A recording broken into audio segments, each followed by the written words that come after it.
Aku merasakan kenyamanan dan kedamaian ketika bersama kakak iparku. Entah ini perasaan yang salah atau tidak, yang jelas aku begitu mencintai kakak iparku yang merupakan seorang suami dari kakakku sendiri. Inilah kisahku. Namaku Elisa. Sejak beberapa bulan lalu, aku tinggal bersama kakak iparku, Andi, dan keponakanku, Nara, di rumah kecil yang berada di pinggir kota. Kakakku, istri Andi, memutuskan menjadi TKW di Hong Kong demi membantu perekonomian keluarga. Kepergiannya menyisakan lubang, bukan hanya di hati Andi, tapi juga di kehidupan sehari-hari yang tak lagi lengkap. Aku datang bukan sebagai pengganti, melainkan sebagai penopang. Andi bekerja sebagai guru honorer, gajinya pas-pasan, dan Nara yang masih duduk di bangku TK butuh banyak perhatian. Setiap pagi aku menyiapkan bekal untuk mereka, mengantar Nara ke sekolah, lalu membersihkan rumah yang dulu terasa terlalu sepi. Sekarang suara tawa dan tangisan Nara mengisi setiap sudut rumah. Andi bukan pria banyak bicara. Ia menyimpan rindunya dalam diam, menatap foto istrinya yang tergantung di dinding ruang tamu dengan pandangan kosong. Tapi aku tahu, setiap malam, saat rumah sudah senyap dan Nara tertidur, ia keluar ke teras, menyalakan sebatang rokok, dan memandangi langit, seolah berharap ada kabar dari Hong Kong, yang jatuh bersama bintang. Suatu malam hujan turun deras. Listrik padam. Dalam gelap, kami duduk bertiga di ruang tengah, menyalakan lilin dan bermain bayangan tangan. Nara tertawa riang, dan di sela cahayanya, aku melihat Andi tersenyum. Senyum yang lama tak kulihat sejak kakakku pergi. Malam itu aku sadar, kami bukan hanya bertiga yang saling bertahan. Kami sedang membangun ulang sebuah keluarga dari puing-puing yang ditinggal rindu.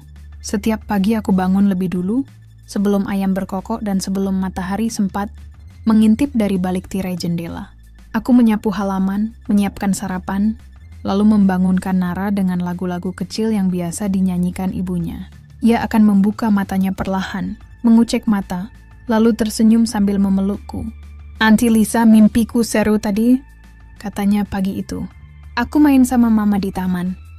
Aku hanya bisa membalas dengan senyum, menahan air mata agar tak tumpah saat menyisir rambutnya. Andi biasanya sudah rapi saat keluar kamar. Wajahnya lelah, tapi ia selalu menyempatkan diri menyapa Nara dengan pelukan hangat sebelum berangkat kerja. Aku menyiapkan bajunya, menyetrikakan kemeja-kemejanya, bahkan memasukkan kotak bekal ke dalam tasnya tanpa ia minta. Ia kadang hanya mengangguk kecil sebagai tanda terima kasih.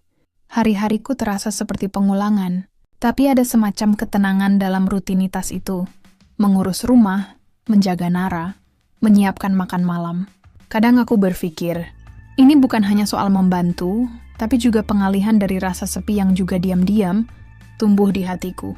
Kami semua sama-sama rindu. Rindu yang tidak pernah dikatakan, hanya terlihat dari cara Andi memandangi telepon yang tak kunjung berdering, atau dari cara Nara memeluk bajuku saat tidur.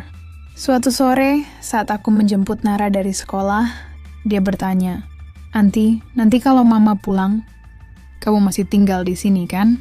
Pertanyaan itu menghantam seperti badai. Aku tidak tahu jawabannya, tapi aku menatap matanya, mengangguk pelan dan berkata, "Selama kamu butuh Aunty, Aunty akan selalu ada." Hari itu, aku tahu posisiku bukan sekadar adik ipar. Aku adalah pengganti sementara untuk kehangatan yang sedang absen, untuk hati yang sedang berjuang. Waktu berjalan dan tanpa sadar, hari-hari yang awalnya terasa berat mulai berubah menjadi kebiasaan. Kebersamaan kami bertiga membentuk pola, semacam keluarga kecil darurat yang saling menopang. Tapi entah sejak kapan, ada sesuatu yang berubah, pelan, lembut, tapi nyata. Aku mulai menyadarinya dari hal-hal kecil. Saat Andi memanggil namaku dengan suara yang lebih lembut dari biasanya. Saat dia membawakan jajanan kesukaanku sepulang kerja. Iseng mampir ke warung tadi. "Katanya kamu suka ini kan?" Atau saat kami duduk berdampingan di ruang tengah saat Nara sudah tidur, menonton berita tanpa banyak bicara. Tapi sunyinya terasa hangat. Aku merasa nyaman, dan itu menakutkan. Karena di balik kenyamanan itu, ada perasaan lain yang mulai tumbuh diam-diam, yang tak seharusnya ada. Suatu malam saat listrik padam lagi seperti malam-malam sebelumnya, kami kembali duduk bertiga di ruang tengah, ditemani lilin dan bayangan. Nara tertidur di pangkuanku. Andi duduk di sampingku, lebih dekat dari biasanya. "Kamu capek enggak, Lis?" Tanyanya pelan. Aku menoleh. "Capek sih, tapi entah kenapa aku betah di sini." Dia tersenyum, menatap ke arah lilin. Aku juga. Kami diam. Tapi diam itu bukan canggung. Justru sebaliknya, ada sesuatu yang nyaris terucap tapi tak berani dibiarkan lepas. Malam itu aku tidak bisa tidur. Di kamar aku duduk menatap langit-langit, bertanya pada diriku sendiri, apa ini salah? Atau memang begini cara perasaan tumbuh di tempat yang tak seharusnya, tapi justru di saat paling rapuh, aku tahu batas. Aku tahu posisi. Tapi perasaan tak pernah minta izin. Dan aku mulai takut, bukan pada Andi, bukan pada situasi, tapi pada diriku sendiri. Hari-hari berikutnya berjalan dalam keheningan yang berbeda. Ada ruang baru yang tercipta di antara aku dan Andi, ruang yang tidak lagi dingin atau penuh batas. Ia mulai lebih terbuka, lebih sering bercerita tentang hari-harinya, tentang murid-muridnya yang nakal, tentang mimpi-mimpinya yang lama ia pendam sejak kakakku pergi. Dulu aku sempat pengen buka bimbel sendiri, katanya suatu malam sambil menyeruput kopi yang kubuatkan. Tapi ya, hidup nggak selalu sesuai rencana. Aku mendengarkan, menatap wajahnya yang terlihat letih tapi hangat. Ia tidak banyak tersenyum di depan orang lain, tapi di depanku, Yana mulai berubah, dan aku pun tak bisa lagi menyembunyikan kenyamanan yang semakin dalam. Pagi itu, aku sedang menyetrika ketika Andi lewat, dan dengan santainya berkata, "Kamu tuh kayak ngurus aku lebih dari sekadar adik ipar." Ya, aku terdiam, jantungku melompat. Tapi aku hanya tersenyum kecil dan menjawab pelan, "Aku cuma pengen bantu sebisa mungkin." Andi memandangi wajahku beberapa detik, lalu berkata, "Aku bersyukur kamu di sini, Liz. Rasanya rumah ini hidup lagi." Perkataannya seperti selimut hangat di pagi yang dingin. Aku tahu apa yang mulai terjadi, tapi tak ada yang berani menyebutnya dengan nama. Kami hanya membiarkannya tumbuh, seperti bunga liar di tepi jalan, indah tapi rapuh. Semakin hari, Andi mulai melibatkanku dalam banyak hal. Memilih perabot baru untuk dapur, merencanakan ulang tahun Nara, bahkan bertanya pendapatku soal hal-hal kecil yang dulu ia tangani sendiri.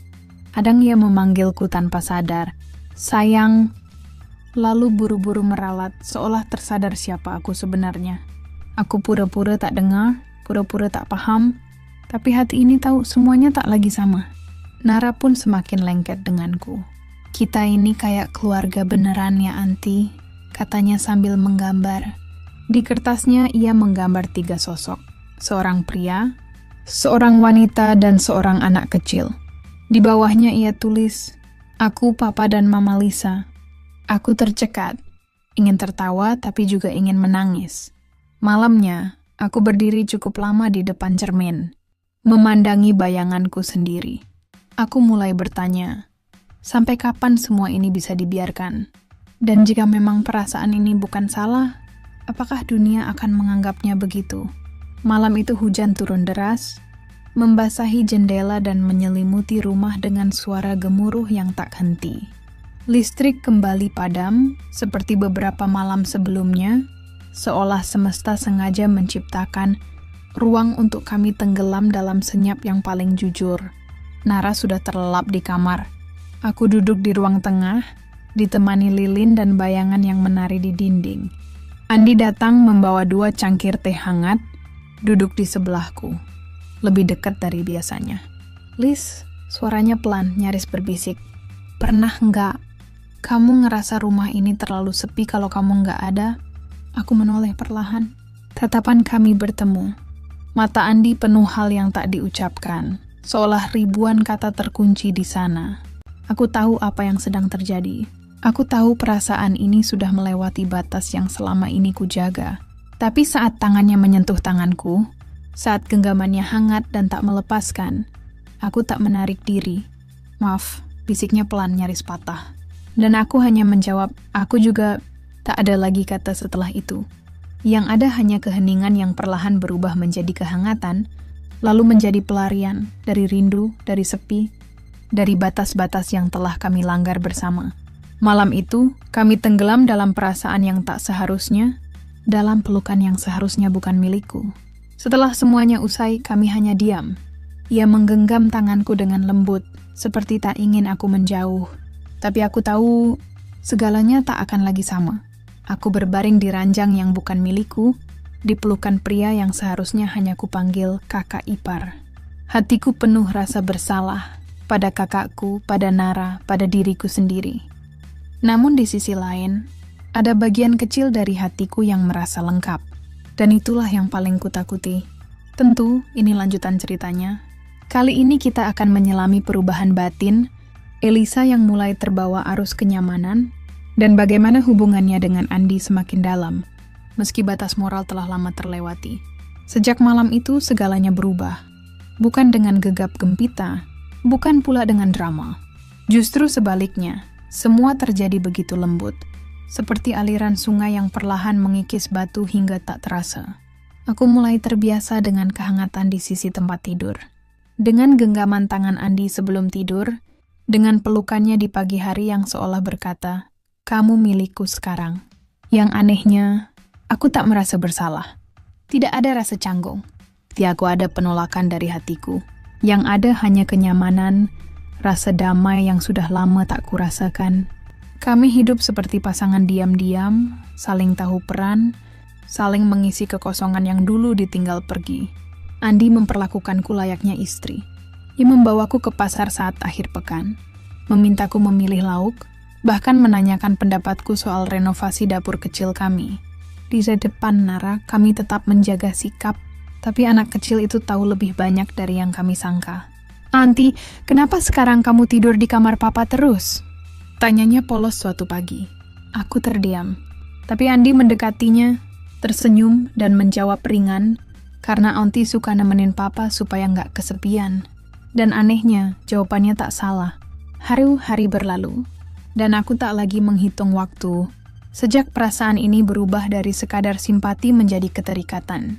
Aku tak lagi mendengar suara kakakku di kepala. Tak ada bayangan yang menghantui. Yang ada hanya rutinitas yang kini terasa utuh. Aku tahu, jika orang lain melihat dari luar, mungkin mereka akan menghakimi. Tapi kami tidak hidup untuk mereka. Kami hidup dalam rumah ini. Dalam dunia kecil yang kami bentuk sendiri. Di malam-malam berikutnya, Andi menatapku dengan mata yang tak lagi ragu. "Kamu sadar kan, Liz? Kalau aku nggak bisa kehilangan kamu sekarang?" Aku mengangguk, tanpa kata, tanpa perlu menjelaskan apapun. Dan malam itu, seperti malam-malam sebelumnya, aku kembali tenggelam dalam pelukan seseorang yang seharusnya bukan milikku. Tapi hatiku sudah terlanjur mengakuinya. Andi bukan hanya kakak ipar.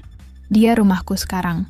Kadang di malam yang hening, ketika Andi sudah tertidur di sebelahku dan Nara terlelap di kamarnya, aku menatap langit-langit kamar sambil berpikir, apakah ini yang disebut cinta? Atau hanya pelarian dua jiwa yang kesepian? Tapi semakin lama, jawabannya tidak lagi penting. Aku mencintai caranya memanggil namaku dengan nada penuh kelembutan, caranya mengusap rambutku ketika aku sedang memasak, bahkan caranya tersenyum diam-diam saat melihatku bermain. Dengan Nara, semua itu seperti benang-benang halus yang merajut hatiku lebih erat padanya. Andi pun berubah. Ada cahaya baru dalam matanya, sesuatu yang tak kulihat sejak pertama kali aku datang ke rumah ini. Ia mulai tertawa lebih sering, mulai mengajak bicara lebih dalam. Kami bukan hanya berbagi tempat tidur, kami berbagi luka, harapan dan diam-diam masa depan. Suatu sore, saat kami duduk di beranda menyaksikan hujan yang turun tipis, Andi berkata, "Kamu tahu, Liz, aku nggak pernah nyangka bisa sebegini, tergantung sama kamu." Aku menoleh padanya. Mungkin karena kita terbiasa. Ia menggeleng pelan. Bukan cuma karena terbiasa, aku merasa lengkap, nyaman, dan tenang. Kata-katanya menghujam jauh ke dalam dada.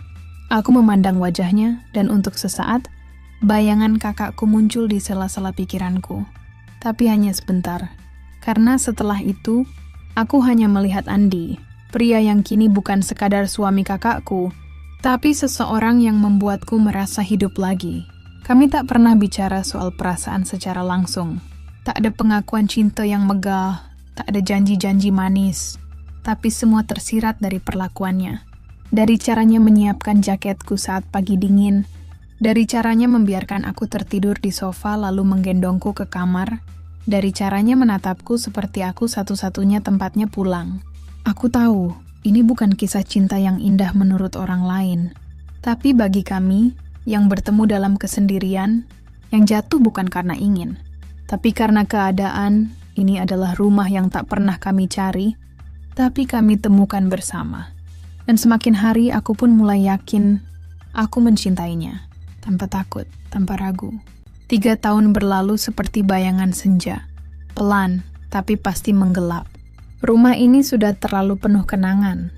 Setiap sudutnya menyimpan potongan kebersamaan kami, tawa kecil di dapur, obrolan malam di teras, tangisan dalam pelukan, dan tidur panjang di ranjang yang kini terasa seperti milik bersama. Tapi waktu tak pernah benar-benar membiarkan sesuatu tetap utuh. Sore itu, hujan turun deras. Seperti malam pertama aku dan Andi menghapus batas. Telepon berdering. Suara yang begitu lama tak terdengar, tapi sangat kukenal. Kakakku. Aku pulang minggu depan, Liz, katanya, dengan nada lelah tapi bahagia. Akhirnya aku bisa kembali ke rumah. Aku terdiam. Napasku tercekat. Bukan karena tidak siap, tapi karena aku tahu dunia kecil yang kubangun selama 3 tahun ini akan runtuh dalam sekejap. Malamnya aku duduk di ruang tengah. Lilin tak lagi menyala. Listrik tak padam, tapi hatiku justru terasa gelap. Andi duduk di sampingku. Ya tahu, aku tahu. Tak perlu banyak kata. Aku nggak bisa minta kamu tetap tinggal, katanya, suaranya rendah, karena dia akan kembali. Aku menunduk. Tangan saling meremas di pangkuanku. Aku tahu. Keheningan menggantung di antara kami. Tapi bukan keheningan yang nyaman. Ini sunyi yang getir, penuh rasa yang tak sempat selesai. 3 tahun ini, Andi menatapku, matanya merah. Kamu bukan cuma pengganti. Kamu rumahku, Liz. Air mataku jatuh. Bukan karena menyesal, tapi karena kehilangan itu nyata. Dan kali ini tidak ada yang bisa menunda perpisahan. Hari-hari terakhir terasa seperti menghitung detik. Aku mulai membereskan pakaian, membereskan kenangan, dan membereskan perasaan yang tak akan pernah benar-benar bisa kuletakkan di sudut manapun. Nara memelukku erat. Anti mau kemana? Jangan pergi, kita kan keluarga. Aku menangis sambil berbohong lembut. Anti cuma mau tinggal sebentar di tempat lain. Kamu harus jagain mama nanti. Ya, hari kakakku pulang, langit cerah. Tapi dadaku seolah diguyur hujan yang tak henti. Dari jauh aku melihat mereka berpelukan. Andi memeluk istrinya. Wanita yang dulu pergi untuk masa depan mereka. Sekarang dia kembali. Dan aku tahu, waktuku sudah habis. Sore itu, aku pergi diam-diam. Tanpa peluk, tanpa salam, hanya dengan secarik kertas yang kutinggalkan di meja. Aku datang saat rumah ini butuh pelita. Kini pelita sejatinya telah kembali. Terima kasih untuk segalanya, Andi. Dan maaf, karena aku terlalu nyaman hingga lupa bahwa aku hanya sementara. Hari-hari pertama setelah kepergianku, dipenuhi keheningan yang jauh lebih sunyi dari rumah itu sendiri. Bukan karena sepi, tapi karena Andi tidak mencariku, aku menunggu. Seminggu, 2 minggu, sebulan. Tak ada pesan, tak ada panggilan, tak ada jejak darinya. Awalnya aku berpikir mungkin ia butuh waktu.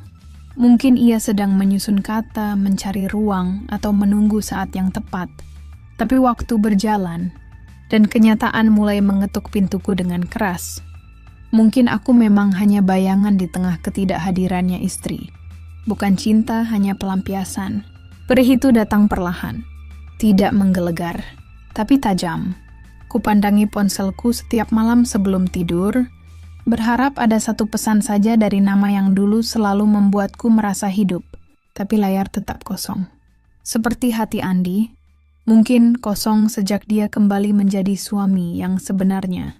Kupikir aku berarti, kupikir ada ikatan yang tidak akan putus hanya karena jarak atau waktu. Tapi ternyata aku salah. Atau mungkin aku memang yang salah dari awal. Ku kenang lagi malam-malam kami, saat aku tertidur dalam pelukannya dan ia berbisik, "Kamu rumahku." Ternyata rumah itu sementara. Sebuah persinggahan yang hangat, tapi bukan tempat untuk tinggal selamanya. Perasaan nyaman itu kini berubah jadi pahit. Seperti sisa kopi dingin yang tertinggal di meja, sudah tak enak untuk disesap, tapi juga terlalu menyakitkan untuk dibuang. Aku mulai menjalani hari-hari tanpa menoleh ke belakang. Tidak karena aku tidak ingin, tapi karena Andi jelas tak pernah menoleh mencariku. Mungkin benar, aku bukan bagian dari rencana hidupnya. Aku hanya pengisi kekosongan. Hanya musim yang datang di antara dua kepergian. Dan saat musim itu usai, dia melanjutkan hidup. Tanpa menoleh, tanpa menyesal.